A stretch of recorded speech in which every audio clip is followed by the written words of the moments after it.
The first things most people think about when they see cheerleaders are hair bows and pom-poms and chants. Go, big green! The last thing they think about is the danger. I've seen broken bones. I've seen, stitches. I've seen I've seen it all. Mostly the risks are relatively minor, but sometimes they can be catastrophic, even fatal. The worst nightmare in the world. So she's all I had, and I miss her. 14's way too young to die.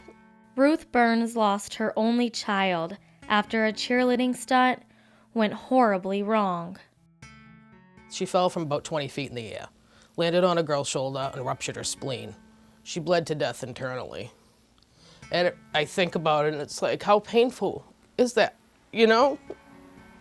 How much did she suffer when she died? It's been 7 years since her daughter Ashley died in Medford, Massachusetts. But accidents like it could happen anywhere. Nearly 100,000 girls participate on competitive high school spirit squads each year. That's about 1 in 5 female high school athletes. And over the last 30 years, there have been 128 catastrophic injuries. 91 of them were cheerleaders. This is a high school cheer team, one that focuses on tradition, spirit, and fight songs. This is an all-star cheer team, one that concentrates on gymnastics, high-flying stunts, and competition. When we kind of hit the stunt and then we show all of our coaches and everybody does it right, then they say we need to push them a little harder and get them better stunts. Something new, we're excited, but when we try it, we're kind of nervous because we don't want anything happening to our flyers. That is how you work.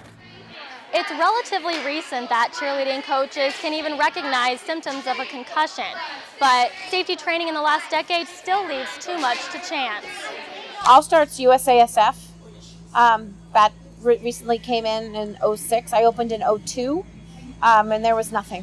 Spirit line coaches in the state of Arizona that are AI member schools are required to take the online concussions course through the nfhslearn.com site, as well as attend a National Federation Spirit Rules course. Is that enough certification?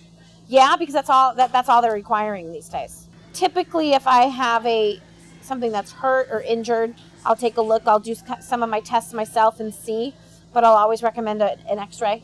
They're not nurses, they're not doctors. How do they know what's going on? She threw up, came out, and they said, oh, just drink some Gatorade, you're out of breath. And I guess she was in pain and all the cheerleaders were screaming at them to call 911. They actually waited 30 minutes before they even called 911. 5, 6, 7. It is one thing to certify. It's another to actually enforce. Even the organization that oversees Arizona high school coaches doesn't do much to hold them accountable. That's left to others. It's a self-policing policy. So as far as anything that we can control that they are in compliance, they have done the required courses, and anything besides that is up to the school. I just want them to make changes, and I want them to make sure that these kids are safe. Over the last decade, states have begun to take cheerleading injuries more seriously. 29 now require head coaches to be certified. But it's too late for Ruth Burns, who is just left with rich memories and faded pictures. In Phoenix, Kim Pestalozzi, Cronkite News.